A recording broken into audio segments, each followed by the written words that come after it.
अपनी जान के दुश्मन को हम जान कहते हैं। अपनी जान के दुश्मन को हम जान कहते हैं। मोहब्बत किसी मिट्टी को हम हिंदुस्तान कहते हैं। मोहब्बत किसी मिट्टी को हम हिंदुस्तान कहते हैं। नमस्कार, आदाब, सलाम। दोस्तों, मैं यानी कि हिमांशु, आपका दोस्त, और आपको अपने परिवार फटाफट इंग्लिश कोचिंग क्लासेस की तरफ से आप सभी को स्वतंत्रता दिवस की हार्दिक शुभकामनाएं।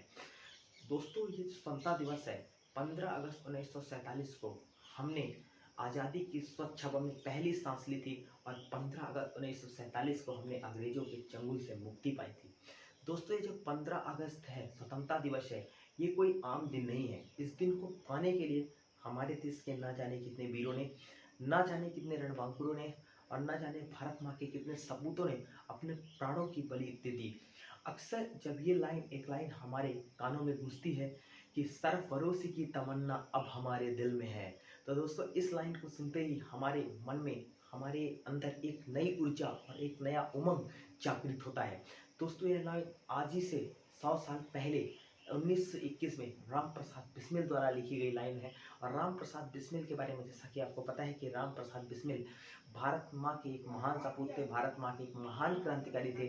वैसे तो भारत देश के लिए कई सारे क्रांतिकारियों ने अपने बलिदान दिया, और दोस्तों कभी भी किसी भी बड़े लक्ष्य को हासिल करने में हमेशा एक लोगों का हाथ नहीं होता। तो जो भारत देश आज़ाद हुआ, भारत देश स्वतंत्र हुआ, उसमें सभी का इक्वली कंट्रीब्यूशन रहा, इक्वली योगदान रहा, सभी का बराबर योगदान रहा। इस वजह से भारत स्वतंत्र हुआ।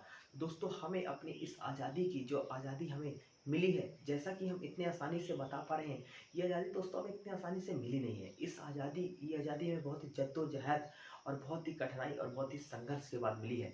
तो इस आज़ादी की गरिमा को, इस आज़ादी की गौरव को हमें बनाकर रखना होगा।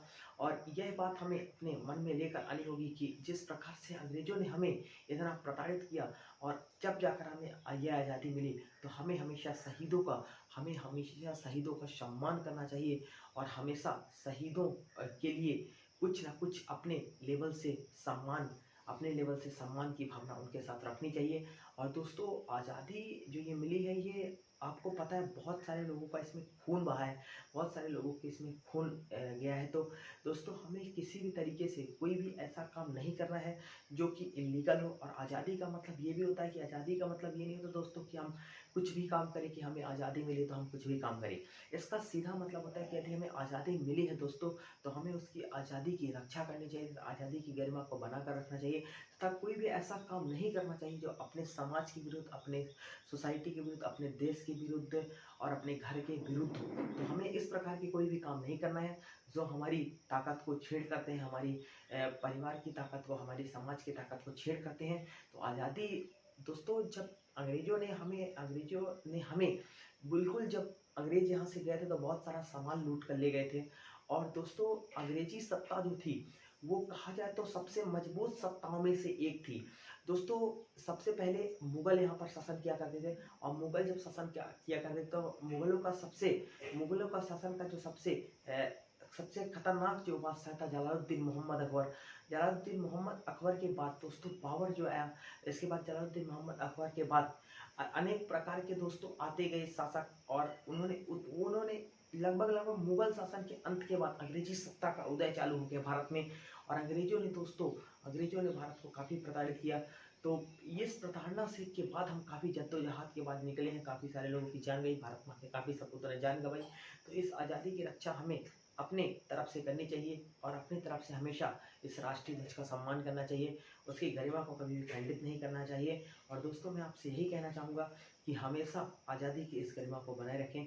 आज़ादी की इस पावन पर्व को, जो हम 75वां स्वतंत्रता दिवस मना रहे हैं, इस स्वतंत्रता दिवस की हमें रक्षा करनी चाहिए। और 75वां ही नहीं, कोई भी स्वतंत्रता दिवस हम मनाएं, और स्वतंत्रता दिवस की हमेशा रक्षा करनी चाहिए। एक बात और दोस्तों, देशभक्ति एक दिन की नहीं होती, देशभक्ति आपके दिल में परमानेंट होनी चाहिए। और देशभक्ति का मतलब यह नहीं कि आप पाकिस्तान कोई न्यूज़ चैनल में, जैसे मैंने कई न्यूज़ चैनल वालों को देखा है, वो पाकिस्तान को कोई गाली दे रहा है, कोई कुछ, ये देशभक्ति नहीं। देशभक्ति आप छोटे छोटे काम कर अपने लेवल से भी दिखा सकते हैं। जैसे आप सोशल वर्क करते हैं, या फिर आप किसी को पढ़ाते हैं, मतलब आप कई तरह से मदद करके देश में कंट्रीब्यूशन दे सकते हैं, अपना सहयोग दे सकते हैं। तो ये होता है देशभक्ति का असली मतलब। तो मैं उम्मीद करता हूँ दोस्तों कि आप इस तरह से अभी अपनी आज़ादी की रक्षा करेंगे और अपने देश को तकनीकी रूप से हर रूप में दोस्तों आप अपने देश को आगे ले जाने का, चाहे तकनीकी रूप से हो, चाहे खेल रूप से हो, चिकित्सकीय रूप से हो, वैज्ञानिक रूप से हो, हर प्रकार से अपने देश को आगे ले जाने में अपना अहम योगदान निभाएंगे। अंत में दोस्तों मैं आपसे यही कहना चाहूँगा कि अपनी आज़ादी की हमेशा रक्षा करें और अपनी आज़ादी की इस गरिमा को बनाए रखें। तो अंत में यही कहना चाहूँगा कि फौजी है ज़िंदगी मेरी, नशा वर्दी का होगा, चिता बारूद से सजेगी, कफन हरी वर्दी का होगा, कफन हरी वर्दी का होगा। दोस्तों मैं उम्मीद करता हूँ कि आप बेहतर तरीके से इसको एंजॉय करेंगे। तो मिलेंगे आपसे नेक्स्ट वीडियो में। एक बार फिर से आप सभी को पूरे की पूरी फटाफट इंग्लिश कोचिंग की तरफ से तथा मेरी तरफ से आप सभी को स्वतंत्रता दिवस की हार्दिक हार्दिक हार्दिक शुभकामनाएं। Thank you so much.